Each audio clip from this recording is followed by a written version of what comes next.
Humanity discovers planet-sized warships. The galaxy could only watch in silence. Captain Myra Tanaka leaned over the observation deck of the ISS Horizon, her eyes fixed on the distant coordinates the scanners had flagged. Something enormous lurked there, something that should not exist. "This anomaly," said Dr. Elias Vork, the ship's lead scientist, pointing at the readings, "is massive. We're talking bigger than any moon we've charted in this sector. Its mass and energy signature, nothing we know of matches it." Myra frowned. "You mean we might have found a dead planet?" "No," Elias said, shaking his head. "It isn't natural, its shape, the structure, even the energy patterns, it's artificial. And dormant, very dormant." The crew exchanged nervous glances. Humanity had been exploring deep space for decades, mapping star systems, claiming habitable planets, and meeting alien civilizations. Most saw humans as adaptable but ultimately average. Military powers shrugged, merchants calculated profits, and scholars wrote papers. But nothing in the galaxy had prepared them for this.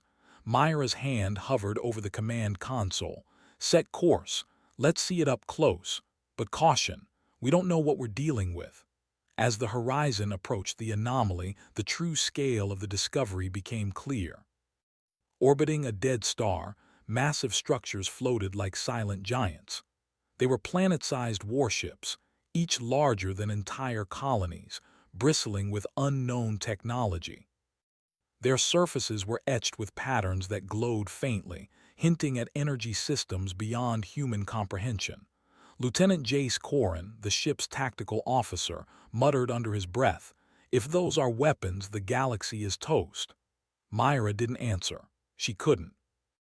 Words failed her as she realized that humanity had stumbled onto something older, bigger, and more powerful than any civilization had imagined. Elias activated a series of scans. "These ships, they're dormant but not dead. Their systems are in standby like they're waiting. And get this, they respond to human biosignatures. Nothing else triggers them." Myra's heart raced. "You mean they obey us?" "That's what the data says. Humans are the key, no other species." Back on the galactic monitoring networks, alien observers noticed unusual energy spikes. Sensor arrays from the Sindari Empire, one of the galaxy's major powers, recorded the horizon approaching the anomaly. Communications buzzed in alien tongues. "Human ships near the Ancients' relics," hissed a Sindari admiral. "They've found the warships, the planet-sized weapons we thought were myths." "What?" another alien commander asked, disbelief in their voice. "Humans, they're not advanced enough to trigger them." But the scans didn't lie. Humanity had just made a discovery that could shift the balance of power in the galaxy. And yet, Myra and her crew had no idea how dangerous it could be. The horizon edged closer to the largest warship. Its surface was a sprawling city of metal, with towers, trenches, and energy conduits stretching for thousands of kilometers. The sensors picked up an AI network, a sophisticated system designed to fight wars, adapt tactics, and command fleets. "Captain," said Elias, "I think it can talk, or at least reason. These systems are conscious." Myra swallowed hard. "Conscious? You mean alive?" "In a way," Elias replied. "Think of it as a machine designed for war but capable of learning." Suddenly, the Horizon's communication system crackled. A voice resonated inside the ship. It was calm, deep, and unhuman. "Human presence detected. Commander identified. Activation sequence initiated." The crew froze. Myra's hands gripped the railing. Did it just call me Commander?" "Yes," the AI said. "Humans are authorized. Systems responding. Stand by for awakening." The lights on the horizon flickered as the warship's energy systems hummed to life. From the observation deck, Myra could see faint beams of light racing along the giant ship's hull, like veins coming alive. Lieutenant Corin whispered, This is impossible. These ships, they're supposed to be dead relics. How is this happening?" "It's happening because we're human," Elias said simply. Over the next hours, the crew documented every detail. The AI began communicating in a language that humans could understand, translated through the ship systems. "I am Sentinel-1," the AI said, "designed for defense, designed for war, responding only to human command, activation complete." Myra stepped forward, feeling a strange sense of awe. "Sentinel-1, what do you want us to do? To protect humans, to follow directives, to prepare for threats?" Myra realized the weight of the moment. Humanity, long underestimated, now held the key to unimaginable power. The galaxy, she knew, was watching, even if they didn't know it yet. Alien fleets, scanning from light years away, began to chatter. The Triumvirate Council debated. The Sindari Empire, the Velari Dominion, and the peaceful Yatari Collective all detected the activation. One Sindari admiral fumed. "Humans, they found the warships. We should strike immediately." "Strike," a Velari delegate countered. "Do you see the size of that ship? They could destroy a planet with a thought." Across the galaxy, whispers spread. Humans had always been underestimated, weak, unremarkable, and reactive. But now they were a species to fear, a species to watch, a species that could tip the scales in ways no one had imagined. Meanwhile, Myra and her crew worked tirelessly to communicate with Sentinel-1. The AI explained that the warships were designed for the ancients, a long-extinct race that had once ruled multiple galaxies. They were left dormant in the Orion expanse, waiting for a species capable of using them responsibly. Elias frowned. "The ancients must have expected humans or something like us. Otherwise, why would the systems respond only to us?" Myra shook her head, still absorbing the reality. "We have the power to defend humanity or destroy anyone who threatens us, but we are explorers, scientists, not conquerors." Sentinel-1's voice was calm. "Power is not conquest, it is protection. That is your choice, human commander." As the Horizon remained in orbit, the human crew began small tests. Sentinel-1 could manipulate its own systems, launch drones, and even generate defensive shields around the horizon. Every demonstration left the crew awestruck. Lieutenant Corin muttered, "I don't know if I feel proud or terrified. This is beyond anything we could have imagined." Myra smiled faintly, determination in her eyes. "Proud, terrified, both. That's humanity. We take the impossible and make it real."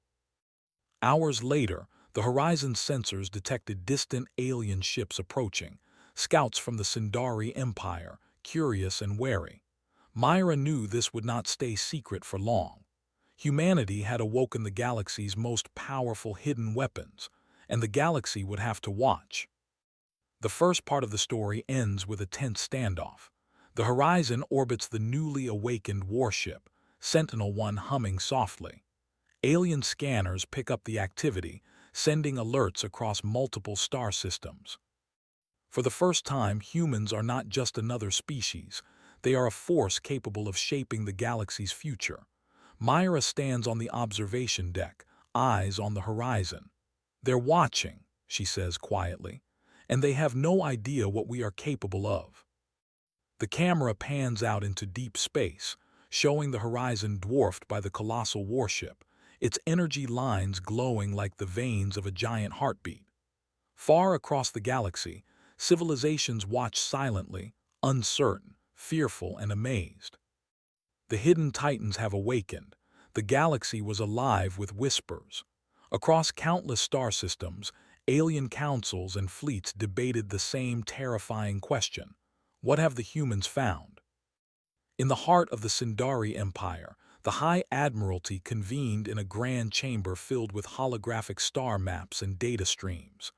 Admiral Ryland slammed his clawed hand on the table, making the room tremble. "Humans have discovered the ancients' warships," he bellowed.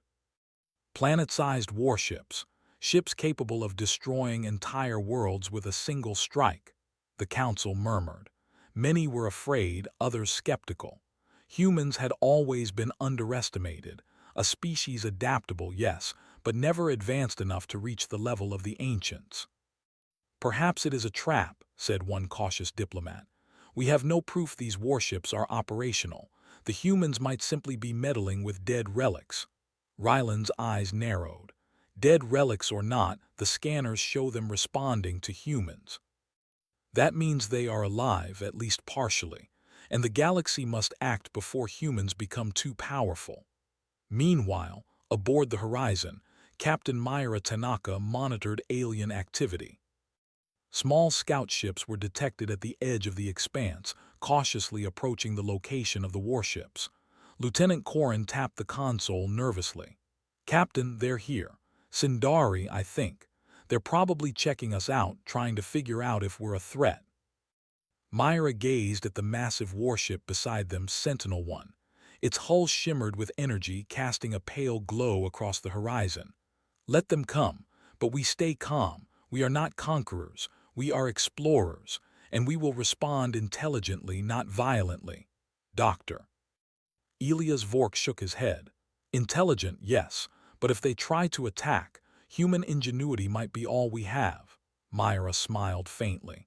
"Then let's make sure they understand exactly what human ingenuity looks like." The Sindari scouts crept closer, analyzing the enormous warship. Their sensors registered immense energy readings, missiles, shields, and weaponry beyond their understanding. Every reading sent waves of shock through the alien crews. "Impossible," whispered a Sindari officer. "If they even touch that ship, we're finished." "Humans, how did they get here?" In response, Sentinel-1 activated a minimal defensive system, not offensive, only protective.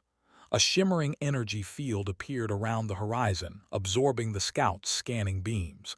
The aliens froze. Their instruments could not penetrate the shields.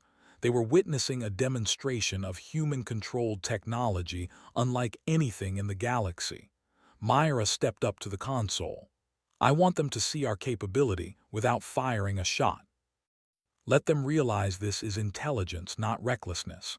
Sentinel-1's voice rumbled, deep and calm. "Directive accepted. Defensive systems active. Observation mode engaged." Over the next several days, humanity conducted small experiments to understand the warship's capabilities. Sentinel-1 could deploy drones that scanned asteroids, deflected debris, and created energy shields to protect colonies. Each demonstration was precise, controlled, and non-lethal, yet alien intelligence read it differently. Messages traveled faster than light through communication relays. "Humans are testing weapons. Humans are dangerous." The galaxy's major powers began preparing. The Velari Dominion, known for caution and diplomacy, proposed a meeting. They hoped to negotiate, to understand the humans' intentions. The Sindari Empire favored preemptive strikes. The Yatari Collective, peaceful and wise, simply watched and waited. A breakthrough came when one of the warship's AIs, Sentinel-1, revealed a hidden ability. "Captain," it said, "I can manipulate gravitational fields. I can alter trajectories of objects the size of asteroids, even small moons. Defensive and offensive potential exists." "This is within human command." Myra's eyes widened.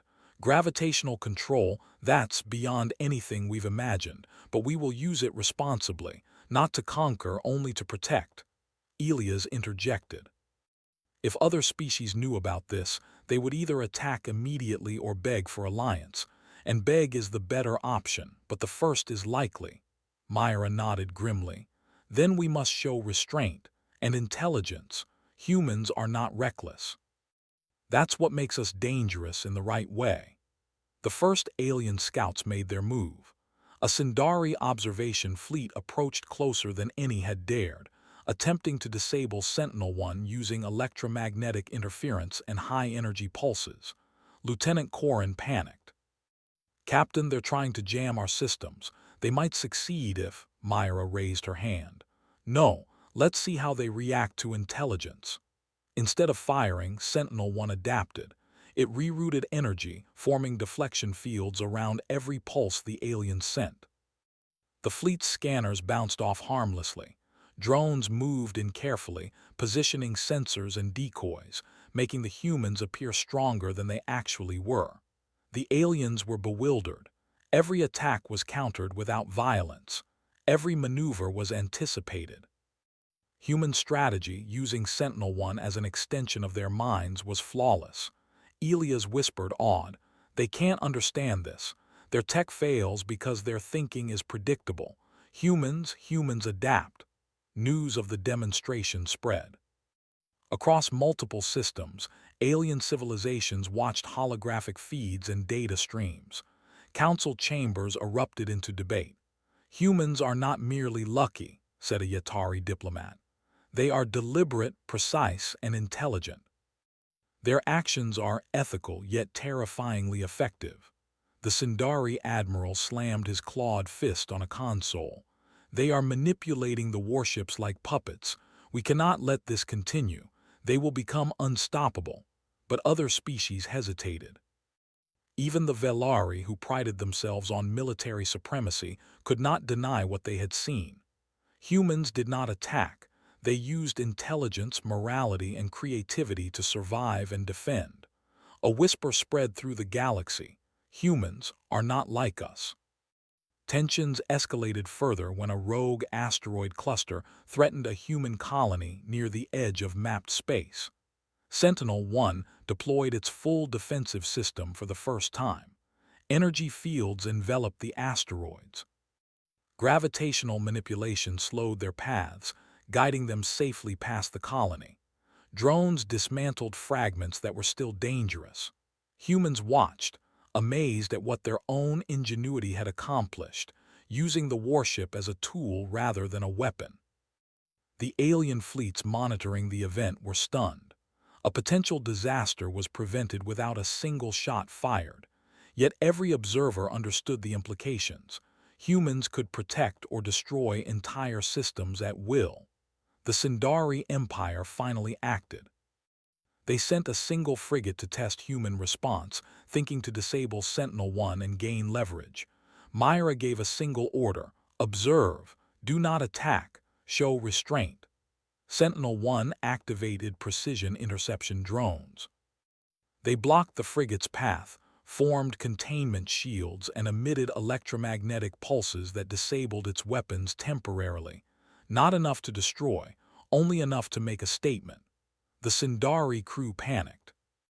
Their technology was failing against humans, yet the humans were calm, almost detached. Elias whispered, "They can't comprehend it. Humans are unpredictable yet rational.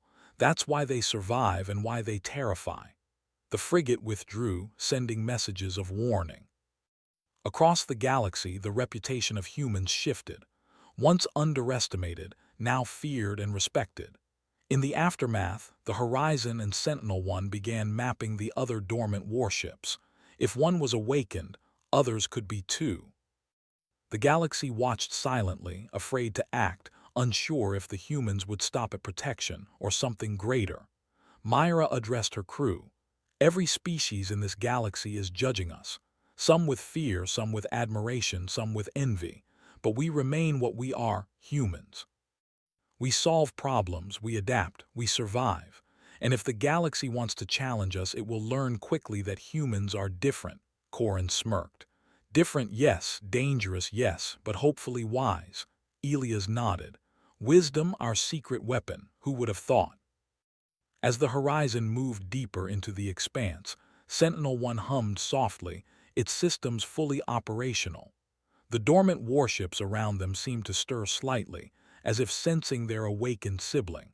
Across the galaxy, spies, diplomats, and fleets watched. Some began secret negotiations with humans. Others built alliances in fear of what might come. One thing was clear: humanity's rise was no accident. The galaxy had underestimated them. The ancients had left the warships for a reason. And humans were proving worthy of their trust. The second part ends with tension mounting. Alien empires prepare. Humans show brilliance and restraint. And somewhere deep in the void, the other warships lie dormant, waiting. The stage is set for the final act. The galaxy will soon see exactly what humans are capable of, and the consequences of awakening the hidden titans. The galaxy was holding its breath.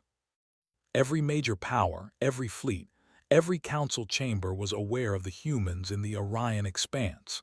They had watched as humans awakened one of the ancients, planet-sized warships, and now, the rumors spread faster than any fleet could travel. Humans were no longer a species to underestimate. They were a species that had touched the impossible and lived to tell the tale. Captain Myra Tanaka stood on the observation deck of the Horizon, staring at Sentinel-1. Its immense form dwarfed the horizon, its energy conduits glowing softly, a silent heartbeat of raw power. "Are we ready?" asked Lieutenant Corrin. His voice betrayed a mix of fear and pride. "We don't attack first," Myra said firmly. "We protect, we explore, we survive. But if anyone challenges us, they will see what humanity can do." Elias Vork, standing beside her, nodded. "And they will remember it forever." Not long after, a crisis forced humanity into action. A rogue faction of the Velari Dominion miscalculated the humans' intentions. They launched a strike against a human colony near the border of explored space, thinking to test the warship's limits. The news reached the horizon in seconds. "They're attacking a civilian world," Elias said, horror in his voice. "If we don't act," Myra's expression hardened. "We will act, but carefully. We show strength, intelligence, and restraint. That's our advantage."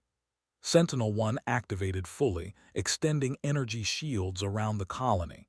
Gravitational fields shifted the approaching enemy fleet, pushing ships off course without destroying them. Drones intercepted missiles, disarming them mid-flight. The human fleet moved like a single organism, every decision calculated, every action precise. The aliens attacking the colony were stunned, not by raw destruction, but by the humans' brilliance. One admiral whispered to his officers, they are winning without firing a shot. How is this possible? Humans are unpredictable," another officer admitted. "And clever, too clever." Meanwhile, across the galaxy, the news caused panic. Empires that had debated preemptive strikes suddenly reconsidered. They realized that humans could defend entire colonies, entire star systems, without risking human life unnecessarily. The Atari Collective sent emissaries to the horizon, seeking dialogue. The Sindari Empire debated withdrawal. Even the Velari, known for cautious diplomacy, sent envoys to understand humanity's true intentions. But humans remained true to themselves. They did not seek conquest, only protection. Their power was immense, but their restraint was even more so. The rogue Velari faction, unwilling to back down, attempted another assault, this time with a small armada. Humans responded strategically. Sentinel-1 divided its defenses, creating multiple decoy signatures. Drones guided asteroids to intercept the incoming fleet, creating hazards the Velari had not predicted. Energy shields deflected missiles, and gravitational manipulation subtly shifted the enemy formations. Not a single civilian was harmed. Not a single human life was lost. The Velari officers stared at their consoles in disbelief. "They are not just strong," one gasped. "They are impossible. Their tactics, their patience, their restraint, it is unlike anything we know." The rogue fleet was forced to retreat, humiliated and awed. Humanity had won without a single destructive strike. Sentinel-1, now fully aware of its role, communicated with Myra directly. "Captain, the humans' approach is optimal. Our systems predict enemy responses with high accuracy. We can defend multiple worlds simultaneously." Myra smiled faintly. "Then we make sure the galaxy sees what humans are capable of, not to terrify them but to earn their respect." Elias frowned. "Respect or fear?" Myra's eyes glimmered. "Both. Sometimes you need a little fear to make others take you seriously. But our morality is our shield. Our intelligence is our sword." The galaxy watched as humans expanded their influence, not through war but through action and intelligence. Colonies were protected, trade routes stabilized, and exploratory missions continued. Each demonstration of Sentinel-1's power was precise and humane, proving that humans could wield godlike power without succumbing to it. Aliens whispered to one another in awe. "The humans, they are not like any species we know," said a Velari diplomat. "They are precise, moral, and brilliant. They are terrifying." The Sindari emperor convened his council. "We underestimated them," he admitted. "We thought humans were weak, but they are different, and we must recognize it before it is too late." Myra and her crew discovered other dormant warships in the expanse. Sentinel-1 guided them through the awakening process carefully. Each warship that came online recognized humans as commanders and protectors. The galaxy began to grasp the magnitude of the situation. Humans now commanded multiple planet-sized warships, capable of defending themselves and others with unparalleled intelligence and precision. But humans did not use the warships to conquer. They created a network of protection and exploration. Alien powers began sending delegations, not to fight, but to learn from humanity. For the first time in history, humans were respected, feared, and admired across the stars, not because of cruelty or dominance, but because of brilliance, morality, and courage. A final test came when a coalition of alien factions attempted to blockade a newly discovered human colony. They hoped to intimidate humanity, to force submission. Myra's response was methodical. Sentinel-1 deployed multiple energy fields, creating safe passages through the blockade. Drones created illusions of additional warships, making the humans appear far more numerous than they were. Gravitational fields shifted enemy ships into harmless positions, and communications were sent explaining human intentions clearly. "We do not seek war. We do not seek conquest. We seek only to protect life, human and otherwise. Challenge us, and you will see the strength of intelligence, morality, and ingenuity combined." The alien coalition hesitated, then withdrew. Across the galaxy, news of humanity's brilliance spread like wildfire. In the observation deck of the horizon, Myra looked at the stars. Sentinel-1's hum was steady and calm beside her.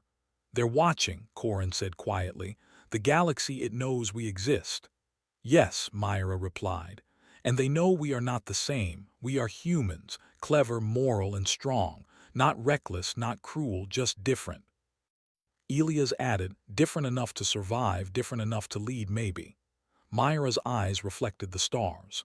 "Survive, lead, protect. That is what humans do, and the galaxy will never forget it." Far across space, alien fleets adjusted their strategies, ambassadors reconsidered treaties, and spies reported back with awe. Humanity had awakened the hidden titans, and with them, a new era of respect and fear had begun. The final scenes show the Horizon and Sentinel-1 moving gracefully among the stars, joined by other warships now awakened and under human command. Colonies are safe, trade routes flourish, and humanity's reputation as a species of ingenuity, morality, and power spreads through the galaxy. No fleet dared challenge them directly. No council dared misjudge them again. Humans had proven that they could wield ultimate power without losing their humanity. The galaxy could only watch in silence.